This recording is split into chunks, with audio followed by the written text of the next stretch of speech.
3세. 네, 안녕하십니까. 폴리니스와 피플에서 매달 하는 스페셜 인터뷰. 오늘은 한민미디어 이사회 의장으로서 지금 아주 왕성한 활동을 하고 있습니다. 박태영 의장님을 모셨습니다. 반갑습니다. 안녕하십니까. 네. 의장님께서는 일간지 기자 경력, 네네. 기자 출신입니다. 그러면서 또 한편으로는 20년 넘게 IT 전문가의 이력을 갖고 있습니다. 네. 좀 소개 간단하게 부탁드리겠습니다.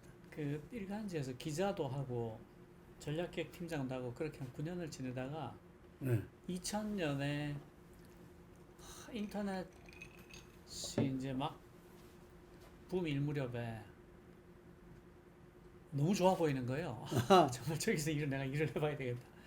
저게 세상을 다 바꿀 것 같은데 그런 생각이 들어서 인터넷 업계로 넘어와서 그때부터 지금까지 한 20년 넘게 사장 아닌 부사장을 하다가 주로 어디를 거쳤습니까? 뭐 KTH, 네. 엠파스 뭐 그런 데 있었고요. 인티전 또, 인티전 창업했었고 예. 그리고 푸드테크라고 그 배달 전문 포스를 하는 회사가 있었는데 한빛미디어 하기 전에 마지막으로 거기 같이 해서 그 회사를 배민에 팔고 엑시스를 하고 현재 한빛미디어 이사회 의장을 하고 있습니다. 배민에 파셨다면 상당히. 아니 근데 제가 이제 오너는 아니었으니까 예. 겨우 빚 갚을 정도.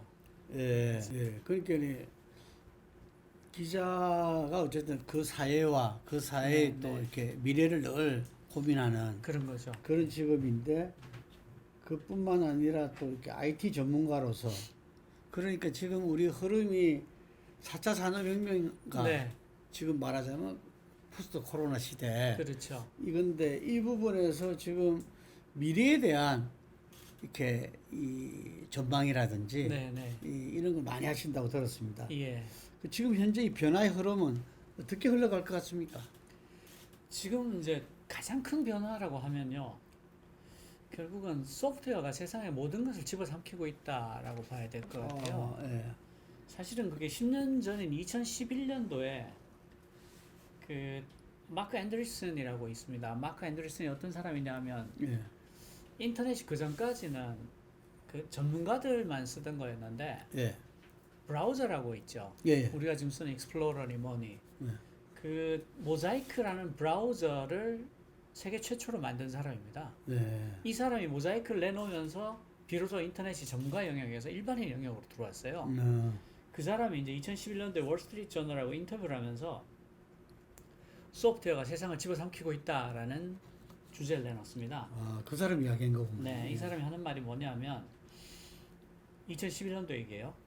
컴퓨터 혁명이 일어난 지 60년, 마이크로 프로세서가 발명된 지 40년, 그리고 인터넷이 떠오른 지 20년 만에 드디어 소프트웨어로 산업들을 변환할 수 있는 모든 조건이 갖춰졌는데 더구나 전 지구적 규모로 그렇게 됐다라고 네. 합니다. 그러니까 그리고 2011년에 그렇게 말을 했는데 그리고 지금 20년이니까 뭐 얼마 안 지났죠. 네. 그런데 지금 보면 소프트웨어로 구동하는 전기차를 만드는 테슬라 시가총액이 네. 토요타, 폭스바겐, 다임러 벤츠, 아우디, GM, 벤베를 다 합한 것보다 많아요. 그렇습니다. 근데 테슬라가 지난해 자동차를 몇 대 만드냐면 50만 대밖에 안 만들었어요. 그리고 쿠팡이 지금도 적자잖아요. 네. 그 시가총액이 신세계와 롯데 합한 것보다 많습니다. 네. 신세계와 롯데가 전국에 백화점이니 뭐 대형마트를 얼마나 많이 갖고 있어요. 그리고 상장 임박한 카카오뱅크의 시가총액이 최근에 결정이 됐는데 18조 조금 넘게 됐어요. 이게 뭔가 하면 KB금융지주의 은행, 보험, 카드, 증권을 모두 합한 것보다 조금 적습니다. 이게 무슨 뜻인가 하면 예. 디지털라이제이션으로 세상의 모든 게 소프트웨어가 된다. 그러니까 그 전까지 소프트웨어 영역이 아니었던 거, 예를 들면 배달, 세탁, 네. 반찬, 청소 이런 것까지 다 소프트웨어 해버린다는 거예요. 예. 그럼 배달 같으면 배민이 돼버리고 세탁 같으면 구독 서비스가 돼버리고 요리 같은 것도 뭐 주문하면 반쯤 만들어진 요리가 새벽에 다 도착을 하고 이런 식으로. 그래서 이런 변화를 아톰이 비트가 됐다가 비트가 다시 아톰이 되고 있다. 이렇게 표현하기도 합니다. 아, 그게 무슨 말이죠? 그러니까 아톰이라는 게 물질 세계잖아요. 예. 아날로그가 디지털이 됐는데 예. 디지털이 다시 아날로그 들어오고 있다. 그래서 아톰이 비트가 됐다가 비트가 다시 아톰이 되고 있다. 이렇게 말하는데요. 사실은 그게 세상의 모든 것이 소프트웨어하고 서비스하고 있다는 말의 다른 표현입니다. 전 지구적 차원의 그런 변화 속에서 우리나라의 포지션이 궁금합니다. 네. 4차 산업의 혁명에 단순히 적응하고 따라가는 것이 아니라 변화를 선다 이끌 기회가 있다면 어디서 찾을 수 있겠는지. 그 사람들이 한국의 국운이 상승하고 있다. 뭔가 굉장히 이상하다. 네. 왜 갑자기 모든 지표가 이렇게 좋아지지라고 느끼고 있는데요. 그게 한두 명이 아니죠. 예, 예. 이상하다. 왜 우리를 선진국이라고 하지? 그리고 바이든 대통령 같은 경우에 문 대통령 불러서 정상회담을 했는데 그 공동 발표문이 거의 두루마리 수준으로 길게 나왔잖아요. 그렇게 보면 옛날 같으면 뭐 공동회담하고 발표문이 뻔해요. 그 양국의 그 상호 방위를 뭐 굳건히 하고 동맹 관계를 재확인하고 이 정도로 끝나는데 전 세계를 같이 구원해 보자는 내용이 들어간단 말이에요. 그리고 실제로 GDP로 봐도 사실상 G9 안에 들어갔어요. G7인 이탈리아를 제쳤다 해도 과언이 아니고요. 웅크타드가 한국을 195개 회원국 만장일치로 선진국으로 재분류했죠. 예. 실제로 그 한국의 산업 포트폴리오를 보면요. 한국 주식시장의 시가총액 10위 중에서 반도체가 둘, 전기차 배터리가 둘, 바이오가 둘, 인터넷 서비스 회사가 둘, 자동차 둘로 구성되어 있어요. 아, 지금 우리나라가. 예, 예. 그 주식시장 시가총액 10위가 이렇게 딱 둘둘둘둘둘해서 10개가 있는데 이게 보시면 4차 산업혁명기의 핵심 산업이 다 들어가 있어요. 반도체, 전기차 배터리, 바이오, 인터넷 서비스 회사, 자동차인데 자동차도 사실은 전기자동차라고 봐야 되거든요. 네. 근데 이렇게 4차 산업혁명기의 핵심 산업이 다 들어가 있는 포트폴리오 가지고 있는 나라가 거의 한국이 유일합니다. 첨단 디지털 산업이면서 동시에 제조업이에요. 일본을 비교해 보면요. 일본의 시가총액 10위 안에는 반도체도 전기차 배터리도 바이오도 없어요.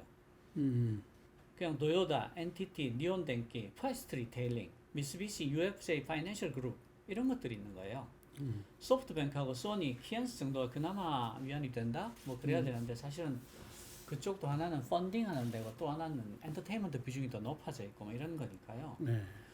그러니까 왜 한국이 점점 더 올라가는 것처럼 보이는데 일본은 지체하고 있는 것처럼 보이냐가 산업의 포트폴리오 자체에서도 그렇네요. 예. 늘어나는 거고 이게 뭔가 하면 지금 잘 된다가 아니라 앞으로 점점 더 잘 될 거다라는 의미거든요.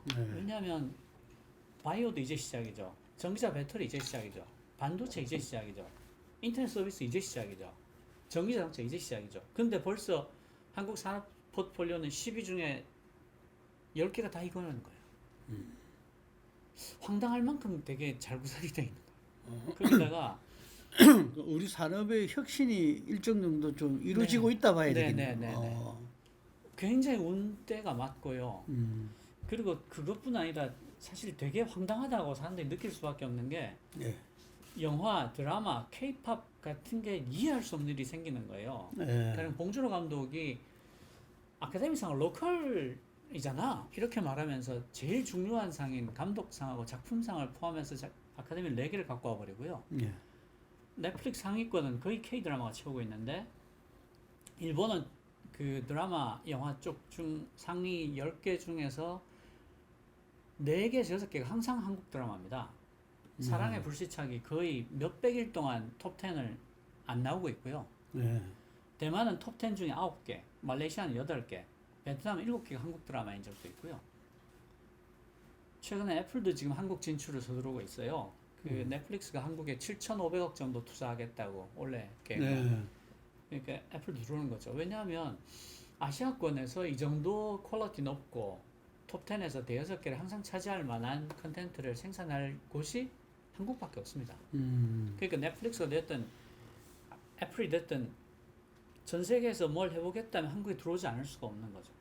K-팝도 마찬가지예요. BTS가 버터로 빌보드 차트를 7주 연속 1위 한 다음에 1위를 놓쳤는데 그 다음 거는 Permit to Dance라는 자기 곡이 네. 이어갔어요. 그러니까 BTS를 방탄소년단이 이긴 거죠. 네. 그 여성 그룹으로는 블랙핑크가 부동의 1위고요. 네. 그뿐 아닙니다. 국가 브랜드가 올라가니까 어떤 일이 생기냐면 중소기업 올 상반기 수출액이 전년 동기 대비 21.5%가 올라갔어요. 네. 근데 이게 전 업종에서 고르게 늘어났다는 얘기는 브랜드 가치가 올라갔다는 뜻이에요. 대한민국 브랜드 가치가 올라갔다. 네. 그러니까 중소기업이라도 메이드 인 코리아가 붙어 있으면 그 자체로 신뢰도가 올라가게 되는 효과가 있다는 거죠. 그게 아니면 21.5%가 전 종목에서 고르게 올라갔다는 건 설명하기 어렵거든요. 근데 문제는 이런 기회가 역사에서 굉장히 드물게 찾아온다는 것을 우리 정부가 자각할 필요가 있다는 거예요. 그러니까 유리그릇처럼 깨지기 쉬운 거죠. 우리가 한국 전쟁의 잿더미 시작해서 세계 최고의 후발주격국이 여기까지 왔거든요. 그러니까 국가 전화번호가 빨리일 정도로 미친 듯이 달려왔는데 그 결과 빠뜨린 게 많아요. 그 역사에는 지름길은 있어도 건너뛰는 방법은 없다라는 말이 있지 않습니까? 그 결과로 나오는 게 뭐냐면 자살률이 세계 최고인데 노인 자살률은 압도적으로 높습니다. 출산율도 세계 꼴찌고요. 산업재해는 한 번도 세계 5위 밑으로 떨어진 적이 없습니다. 그리고 빈부격차도 지금 급격히 확대되고 있죠.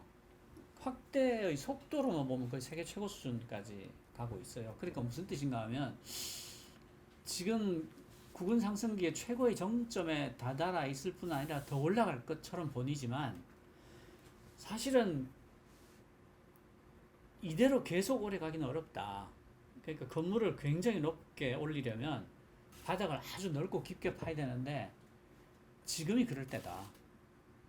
지금 이 역사적으로 너무 빨리 달려와서 빠뜨린 것들을 지금 챙기지 않으면 지름길은 있어도 건너뛸 수 없는 것처럼 건너뛴 모든 것들이 비용을 요구하기 시작할 텐데 그걸 덮어놓을수록 더 많은 비용을 내야 된다. 네, 그게 우리한테 그 역사의 기회가 왔다고 볼 수 있지만 위기도 그에 못지않게 지금 깔려 있다는 거죠. 너무 빨리 달려와서 빠뜨린 게 너무 많아요. 아, 그러니까 어떻게 보면 단군이를 할 수 없는 그 국은 상승기라고 볼 수 있을 것 같은데요. 왜냐하면 산업의 포트폴리오가 너무 이뻐요. 그러니까 K민주주의도 지금 사실은 말은 많아도 아시아에서 이 정도는 다시 없을 수준이니까. K민주주의요? 네. K민주주의가 아시아에서 이런 경험을 가진 나라가 없습니다. 네. 그러니까 뭔가 하면 한국 사회가 유일하게 집단 경험으로서의 승리감을 갖고 있어요. 그러니까 위닝 스피릿을 갖고 있는데 이를테면 그 몇 번에 걸쳐서 IMF가 왔을 때 금반지를 다 모아가면서 이겨버렸잖아요. 그다음 6.29 선언을 이끌어냈죠. 그 촛불 혁명을 했단 말이죠. 그러니까 한국 시민사회는 기본적으로 하면 되지. 당연히 이기는 거 아니야 라는 위닝 스피릿을 다 공유하고 있는 거예요. 그러니까 축구로 보면 그 맨체스터 유나이티드나 리버풀 같은 게 왜 명문 구단인가 하면 위닝 스피릿을 갖고 있거든요. 그러니까 끔찍한 결승전이나 굉장한 막 전 세계 이목이 집중되는 어떤 경기가 있을 때 이겨내는 게 명문 구단이거든요. 근데 한국 사회는 집단적으로 이런 승리 경험을 여러 번 갖고 있어요. 그러니까 K민주주의의 토대라는 거는 이런 집단적인 승리 경험, 극복 경험. 그러니까 국난 극복이 취미인 민족 이런 말들이 그냥 나온 게 아니라는 거죠. 근데 그런 민주주의라는 게 사실은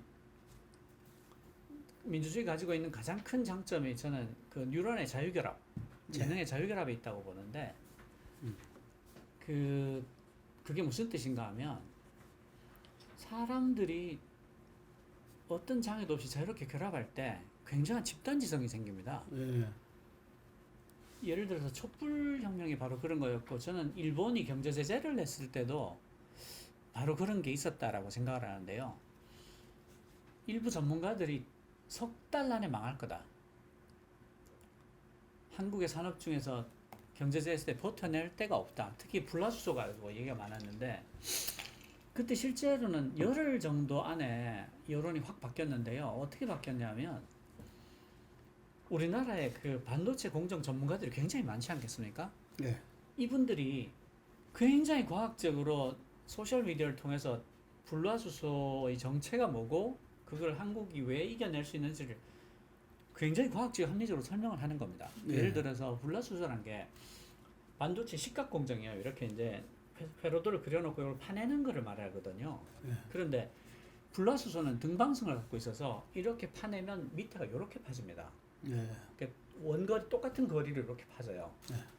근데 사실은 회로가 수직으로 이렇게 파져야지 밑이 이렇게 파지기 시작하면 회로가 깎여서 넘어지잖아요. 무너질 수 있어요. 그래서 불화수소는 사실은 최첨단 공정에 쓰이지는 않고 최첨단 공정에서는 아르곤가스를 씁니다. 아르곤가스를 써서 이렇게 때려가지고 수직으로 파지게. 네. 그러니까 불화수소만 가지고 반도체 산업을 그렇게 치명적으로 위협하기는 어렵다. 두 번째로는 우리가 불화수소를 못 만든 게 아니라 네.